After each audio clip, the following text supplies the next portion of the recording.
नमस्कार दोस्तों, ज्योतिष ज्ञान भक्ति चैनल पर आपका हार्दिक स्वागत करती हूँ। कैसे हैं आप लोग? आशा करती हूँ ईश्वर की कृपा से आप लोग बहुत ही सुखी होंगे। और मित्रों, हमारी चर्चा ज्योतिष पर चल रही है, तो आप लोग ज्योतिष सीखिए और अपना ज्ञानवर्धन कीजिए। तो आज हम लेकर के आए हैं ज्योतिष पर कुछ विशेष जानकारी। तो पिछली वीडियो में मैंने बताया था वार और तिथि से बनने वाले योग। आज हम बताएंगे कि वार और नक्षत्र से बनने वाले योग कौन से होते हैं। मित्रों, ये सब हमें जानना बहुत ही आवश्यक होता है, क्योंकि विशेष कार्य करने के लिए, मुहूर्त करने के लिए, गृह प्रवेश करने के लिए, या यात्रा करने के लिए, या शुभ सगाई करने के लिए, मुंडन संस्कार करने के लिए मुझे 5 चीज़ों की आवश्यकता होती है, जो तिथि, वार, नक्षत्र, योग और करण ये कहे गए हैं। तो इनका सबका ज्ञान करके फिर कोई भी कार्य अगर हम करते हैं शुभ मुहूर्त में, तो मुझे शुभ फल की प्राप्ति होती है।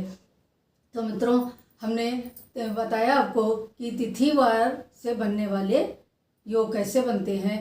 आज मैं आपको बताऊंगी कि तिथि, वार और नक्षत्र से बनने वाले योग। तो वार और नक्षत्र से कौन कौन से योग बनते हैं, पिछली वीडियो में आप देख लीजिएगा कि तिथि और वार से बनने वाले कौन कौन से योग बने हुए हैं। आज मैं बताऊंगी वार और नक्षत्र से बनने वाले, क्योंकि वार का भी विशेष महत्व होता है। मंडे, वेडनेसडे और थर्सडे और फ्राइडे, ये जो है ये शुभ वार माने गए हैं। ट्यूसडे और सैटरडे और संडे ये क्रूर वार माने गए हैं। तो वारों की भी जानकारी होना आवश्यक है। तो आज मैं आपको बताऊंगी कि यदि रविवार का दिन पड़ रहा है और हस्त नक्षत्र है, तो ये अमृत सिद्ध योग बनाता है और ये बहुत ही शुभ योग माना गया है। तो इसमें अगर हम वार तिथि का भी ध्यान दे देते हैं तो हमें कार्य में सफलता प्राप्त होती है। तो इसके बाद में कहते हैं कि सोमवार के दिन अगर मृगशिरा नक्षत्र है, तो मृगशिरा नक्षत्र पड़ता है, तो ये भी शुभ होता है, अमृत सिद्ध योग बनाता है। तो ये अमृत सिद्ध योग और सर्वात सिद्ध योग के ऊपर आज हम आपसे जानकारी चर्चा कर रहे हैं। और दूसरा है कि बुधवार के मंगलवार के दिन अगर अश्विनी नक्षत्र है, तो ये भी शुभ माना गया है, अमृत सिद्ध योग बनाता है। तो कुछ कार्यों के लिए शुभ माना गया है, परंतु कुछ कार्यों के लिए अशुभ माना गया है। जैसे गृह प्रवेश करना है, या कोई नए भवन का उद्घाटन करना है, या किसी नए भवन का पूजन वगैरह करना है, तो उसमें अगर मंगलवार का दिन हो और अश्विनी नक्षत्र हो, तो इसमें नहीं करना चाहिए। ये गृह प्रवेश के लिए अशुभ माना गया है। इसके बाद कहते हैं बुधवार के दिन अगर मित्रों अनुराधा नक्षत्र पड़ जाता है और तिथि भी शुभ होती है, तो ये अमृत सिद्ध योग बनाता है। इसमें कोई भी कार्य अगर आपको करते हैं तो उत्तम फल की प्राप्ति होती है। इसके बाद कहते हैं गुरुवार को पुष्य नक्षत्र अगर आता है और पुष्य, तो ये पुष्य योग बनाता है। तो पुष्य योग में कोई भी कार्य अगर बिना मुहूर्त आपको नहीं मिला है, अगर कोई भी कार्य आप शुरू करते हैं, तो उसमें आपको शुभ फलों की प्राप्ति होती है। परंतु पुष्य योग में विवाह नहीं करना चाहिए। विवाह के लिए यह शुभ माना गया है, क्योंकि वर वधू के जीवन में अशांति आती है। तो ये क्योंकि ये गुरु जो है यह अध्यात्म का है, और ये पुष्य नक्षत्र में होने की वजह से दोनों में तालमेल में कमी आती है। इसीलिए पुष्य नक्षत्र में जो है ये विवाह नहीं करना चाहिए।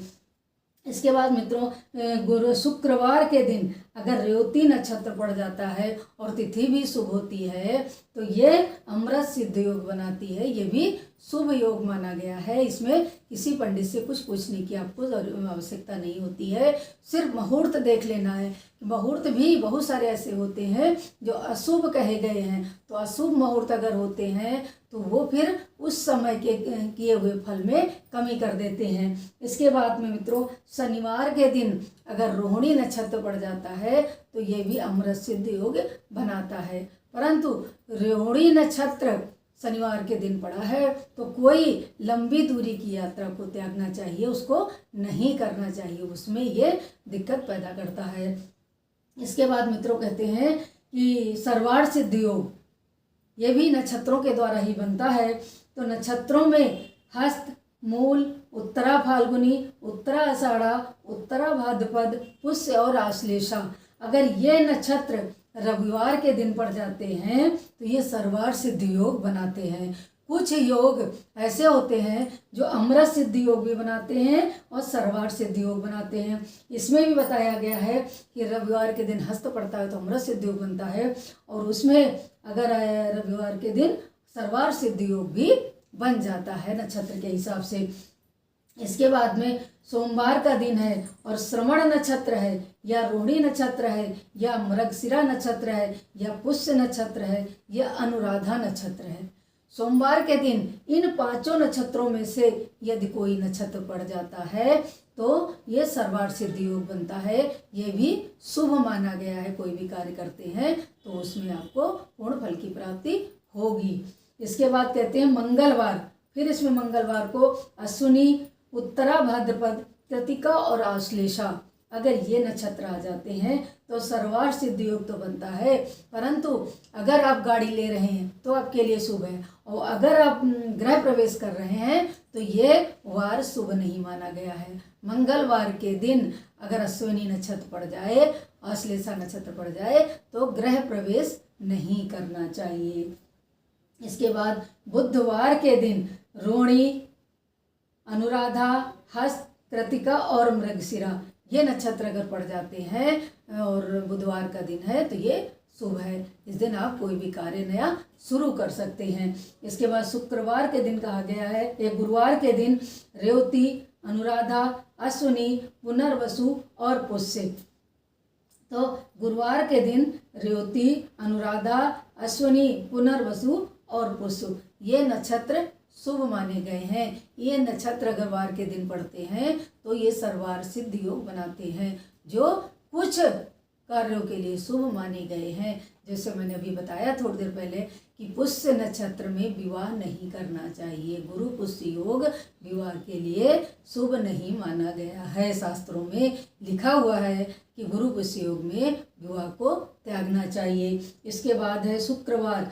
शुक्रवार को रेवती, अनुराधा, अश्विनी, पुनर्वसु और श्रवण नक्षत्र हो तो ये सर्वार्थ सिद्धि योग का निर्माण करते हैं, ये शुभ माने गए हैं।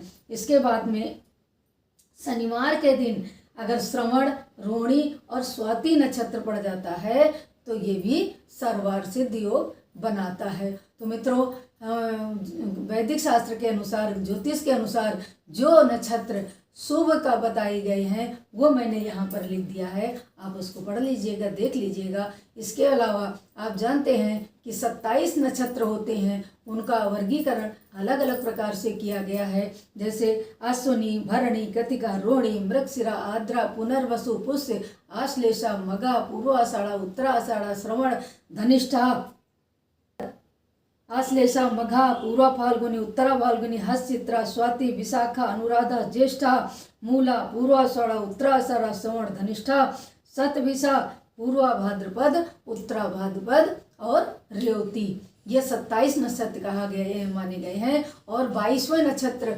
अभिजीत नक्षत्र कहा गया है। उसमें उत्तराषाढ़ा की 15 घटी और श्रवण की 4 घटियों को मिलाकर 19 घटियों का मान जो है, जब कोई मुहूर्त न मिल रहा हो तो अभिजीत मुहूर्त में कार्य को प्रारंभ करने से सफलता प्राप्त होती है। तो मित्रों, ये मैं 27 नक्षत्र बताए गए हैं। इसमें अश्विनी, आश्लेषा, मघा, ज्येष्ठा, मूला और रेवती, ये 6 नक्षत्र जो है गंडमूल नक्षत्र कहे गए हैं। ये जब बच्चे का जन्म होता है उस समय इनका विचार किया जाता है।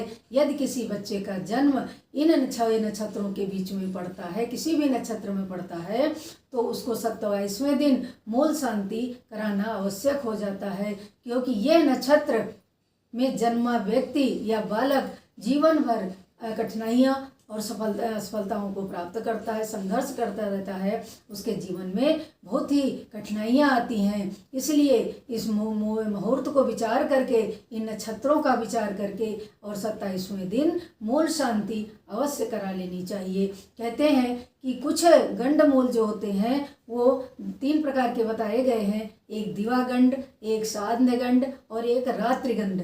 तो तो यह जो गंड नक्षत्र बताए गए हैं, जिसको मूल नक्षत्र भी कहते हैं, तो ये बच्चे के लिए, माता के लिए और पिता के लिए, तीनों के लिए किसी किसी रूप में अशुभ बताया गया है। इसमें कहीं कहीं तो ये परंपरा है कि जब तक स्वयं शांति नहीं करा ली जाती है तब तक पिता बच्चे का मुख नहीं देखता है। मूल शांति होने के बाद में फिर बच्चे का मुख देखता है। तो इसीलिए मूल शांति भी बच्चा अगर गिन नक्षत्रों में हुआ है तो मूल शांति अवश्य करा लेनी चाहिए। तो मित्रों, आज मैंने बताया है कि वार और तिथि से बनने वाले शुभ योग, और इसके बाद में अब मैं आपको बताऊंगी पंचांग के द्वारा जो योग होते हैं वो कौन कौन से योग होते हैं। तो आज मैं योग के बारे में बताऊंगी। तो नंबर 1 पे आता है विष्कुंभ योग, प्रीति योग, आयुष्मान योग, सौभाग्य योग, शोभन योग, अतिगंड योग और सुकर्मा योग, धृति योग, शूल योग,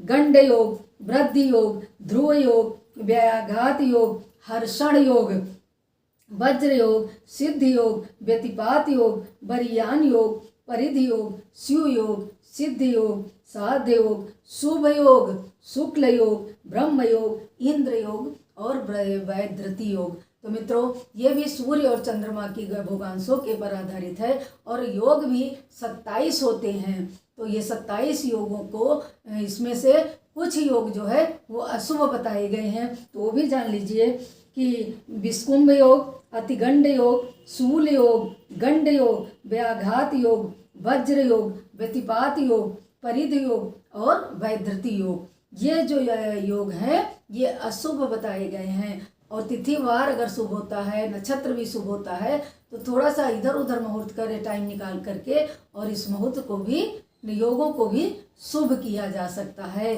परंतु 3 का ज्ञान होना बहुत ही आवश्यक है, तिथि, वार, नक्षत्र।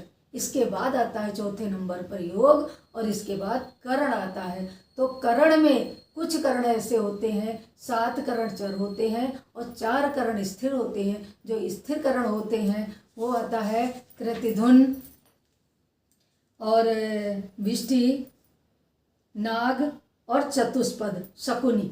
ये जो 4 करण होते हैं ये अशुभ माने गए हैं, इनको भी विचार कर लेना चाहिए। तो मित्रों, पंचांग के द्वारा ये सब पता चल जाता है कि कौन से नक्षत्र शुभ है, कौन सा वार शुभ है, कौन सी तिथि शुभ है और कौन सी तिथि किस समय से किस समय तक है, कब लग रही है, कब उसको समापन हो रहा है। तो तिथियों को जानकर और मुहूर्त को भी समझकर, मित्रों मुहूर्त का मतलब है 48 मिनट, 2 घटी का ये मुहूर्त कहा गया है। तो जो 48 मिनट का समय होता है तो उसको अभिजीत मुहूर्त में भी प्रयोग कर सकते हैं और मुहूर्त तिथियों में भी उसको देखकर शुभ मुहूर्त में कुछ राहु काल को त्यागना चाहिए, कुछ योग को भी, रोगों को भी त्यागना चाहिए। कुछ योग ऐसे होते हैं जो उसको त्याग देना चाहिए और मुहूर्त भी कुछ ऐसे अशुभ बताए गए हैं उनको भी त्यागना चाहिए। शुभ मुहूर्त में यदि कार्य करते हो, विचार करते हो, तो आपसे मेरा अनुरोध है कि आप अपने अपने घर में पंचांग अवश्य रखिएगा। यदि पंचांग नहीं है तो कैलेंडर भी आजकल ऐसे आते हैं जिसमें पूरा तिथि, वार, नक्षत्र, योग विस्तार से लिखे हुए होते हैं। तो अच्छी जो उसका है उस पंचांग लेना चाहिए जिससे आपको पूर्णतः सही जानकारी मिल सके और आप उन तिथियों के अनुसार अपने कार्यों को, अपने मुहूर्त को भी अपना आप कर सकते। तो मित्रों, मेरे द्वारा दी हुई जानकारी अगर अच्छी लगती है तो मेरे चैनल को सब्सक्राइब कर लिए, ज्योतिष ज्ञान भक्ति को सदैव देखते रहिए। नमस्कार।